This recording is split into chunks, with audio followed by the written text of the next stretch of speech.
안녕하세요. 자리TV입니다. 우선 항상 시청해주셔서 진심으로 감사합니다. 오늘 손흥민 선수 대신 주장 완장을 찬 로메로 선수가 극대노한 사건이 있었는데요. 어떻게 된 일인지 함께 알아보시죠. 오늘 새벽 1시 30분 토트넘과 맨체스터 유나이티드의 경기가 맨유의 홈경기장인 올드 트래포드에서 열렸습니다. 결과는 2대2 무승부로 토트넘은 5위를 유지했고 맨유는 7위에 그쳤는데요. 오늘 경기에는 캡틴 손흥민 선수가 아시안컵으로 인해 대한민국 대표팀에 소집되는 상황으로 토트넘 입장에선 매우 큰 전력이 빠져 많이 아쉬운 상황이었습니다. 하지만 토트넘은 로메로와 반더벤의 복귀로 시즌 초반에 주전 센터백 둘이 경기에 복귀하여 선발 출전하면서 손흥민 선수의 부재가 있긴 하지만 다소 자신감이 있는 토트넘이었는데요. 하지만 토트넘은 경기 초반 메뉴에 거센 전방 압박으로 인해 초반부터 어이없는 실책을 2개씩이나 내줬고 그로 인해 전반 이른 시간 메뉴에게 선제골을 내줬습니다. 미들즈는 상대 메뉴에게 압박을 당해 탈압박조차 제대로 하지 못했고 수비수들이 공격진을 제대로 믿지 못하여 패스조차 제대로 하지 못하며 경기를 이끌려가게 되었습니다. 이번 토트넘의 신입생인 티모 베르너도 이렇다 할 모습을 제대로 보여주지 못한 채 손흥민 선수의 공백을 뼈저리게 느끼게 해주며 공격에 큰 어려움을 느낀 토트넘이었는데요. 메뉴 입장에서도 손흥민이 없으니 라인을 마음껏 올리고 그로 인해 메뉴의 공격진은 토트넘보다 조금 더 자유롭게 플레이하며 토트넘의 수비는 그로 인해 심한 압박을 받게 되었습니다. 당연히 손흥민 선수를 베르너에게 비교하는 건 말도 안 되는 행위긴 하지만 손흥민의 반의 반도 보여주지 못하니 경기는 매우 답답하게 흘러갔습니다. 손흥민 선수가 보여줬던 골 결정력, 패스, 스프린트, 상황 판단 능력 모두 하나같이 손흥민 선수가 보여줬던 모습을 보여주지 못하니 토트넘은 이렇다 할 모습을 보여주지 못했습니다. 그러던 중 전반 44분경 티모 베르너가 스킵의 좋은 패스를 받아 골키퍼와 1대1 상황이 되었고 파포스트를 노린 결정적인 슈팅이 아쉽게 빗나가며 유효 슈팅조차 만들지 못했습니다. 손흥민 선수였으면 그 상황에서 지난 맨시티 전과 본머스전처럼 손흥민 특유의 엄청난 골 결정력으로 골을 만들었을 것이고 그로 인해 토트넘은 조금 더 수월하게 게임을 리드해 나갈 수 있었을 것입니다. 이에 팬들은 그 상황을 보곤 손흥민이었으면 골을 넣었을 것, 베르넌을 영입했지만 손흥민 같은 골 결정력이 뛰어난 선수가 없다면 아무 소용이 없다라며 많은 혹평을 남기기도 했습니다. 그에 대한 증거로 토트넘은 메뉴보다 슈팅을 많이 했지만 결정력이 매우 아쉬웠기 때문에 애꿎은 코너킥만 만들어냈습니다. 전반 마지막 추가 시간, 포로가 올려준 코너킥을 로메로가 절묘하게 돌려 골대로 향하게 했지만 아쉽게 골대를 강타하며 득점이 되지 못하고 전반전이 마무리되었습니다.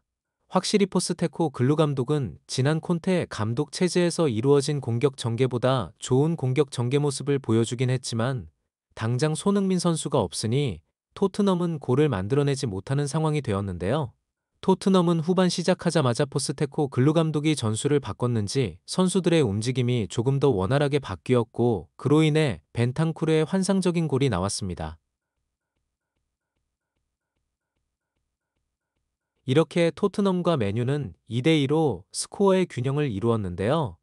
토트넘에는 맨유의 수비진을 뚫어내고 흔들어줄 크랙이 필요한데 현재 토트넘에는 그런 크랙이 없습니다. 베르너가 그런 역할을 부여받고 해줘야 하는데 아직 기량이 미숙한 것인지 그런 모습을 보여주지 못하며 후반 67분경 베르너가 측면에서 공을 잡고 좋은 찬스가 있었지만 맨유의 수비진을 뚫어내지 못했습니다. 아직 토트넘에 온 지 얼마 되지 않아 적응을 못한 걸 수도 있지만 다소 아쉬운 장면이었고 이를 두고 팬들은 브라이언 힐보다는 낫다며 격려의 말을 던지기도 했습니다. 하지만 베르너 자리에 손흥민 선수가 있었다면 지난 뉴캐슬 전처럼 측면 사이드 수비를 흔들어 수비진에 위협을 주거나 그대로 수비수를 제치고 직접적인 득점에 관여했을 확률이 매우 높았을 것으로 예상이 되는데요. 이런 상황에선 토트넘은 캡틴 손흥민 선수를 아쉬워할 수밖에 없을 것 같습니다. 또한 이번 메뉴전에서 오른쪽 측면 공격수인 브레넌 존슨이 최선을 다해 뛰지 않는 것 같은 모습을 보여준 적이 있는데요. 이를 보고 오늘 손흥민 선수 대신 주장 완장을 찬 로메로 선수가 극대노하며 손흥민이었으면 포기하지 않고 끝까지 뛰었을 것이라며 화를 내기도 했습니다. 그 이후에도 브레넌 존슨은 어이없는 슈팅을 하거나 보는 사람이 답답할 정도로 이상한 크로스를 올리는 등 지난 손흥민 선수가 있을 때만큼 좋은 모습을 보여주지 못하며 다소 부진할 플레이를 계속 이어왔는데요. 하지만 현재 토트넘의 상황에선 존슨이 빠진다면 교체 가능한 선수가 브라이언 힐 정도밖에 없어서 이럴 때 많은 사람들이 손흥민 선수를 떠올렸을 것이고 토트넘 또한 손흥민 선수의 부재를 많이 아쉬워한 것 같습니다. 토트넘은 후반 82분 드디어 신입생인 라드 드라구신을 투입하고 로메로나 반더벤 선수를 뺄 줄 알았지만 로메로와 반더벤 모두 놔두고 드라구신을 투입하면서 포스테코 글루 감독은 좀처럼 보여준 적 없는 쓰리백을 보여주기도 했습니다. 드라구신을 투입하자마자 후반 86분 반더벤 선수가 경합 이후에 갑자기 쓰러져 마는 충격을 주었는데요. 사람들은 모두 햄스트링이 재발한 것이 아니냐며 걱정을 했지만 이후 단순히 근육 경련이었다고 전했습니다. 경기는 이제 막바지로 접어들 무렵 메뉴와 토트넘은 모두 체력이 소진되었는지 실책도 많이 보여줬는데요.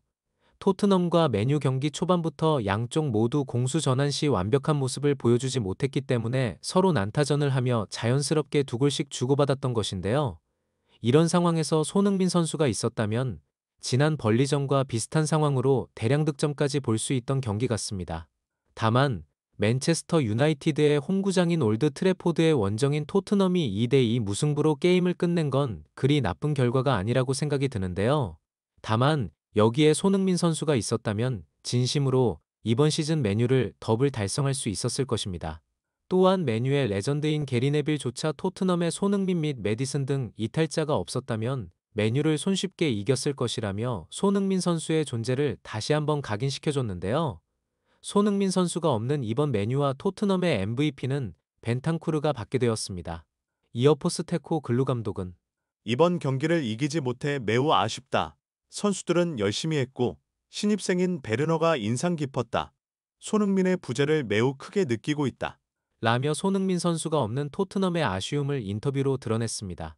또한 포로 선수가 이번 시즌 어시스트를 벌써 7개나 달성했는데요. 이는 유럽 5대 리그 수비수 중에 가장 많은 어시스트를 기록했다고 합니다. 이어 경기가 끝난 뒤 토트넘의 내부 기자가 말하기에 메디슨은 이미 부상에서 복귀했지만 쿨루셉스키와 마찬가지로 이후 불상의 질병으로 경기에 나오지 못했고 다음 맨시티전에서는 볼 수 있을 것이라며 메디슨의 복귀 일정도 어느 정도 뚜렷해지기 시작했습니다. 손흥민 선수가 이번 아시안컵에서 부상 없이 부디 좋은 결과를 갖고 60년 만에 우승을 할 수 있도록 응원하며 오늘 영상은 여기서 마치겠습니다. 시청해주셔서 진심으로 감사드리고 구독과 좋아요 알림 설정 한 번씩만 부탁드리겠습니다. 다시 한번 시청해주셔서 진심으로 감사합니다.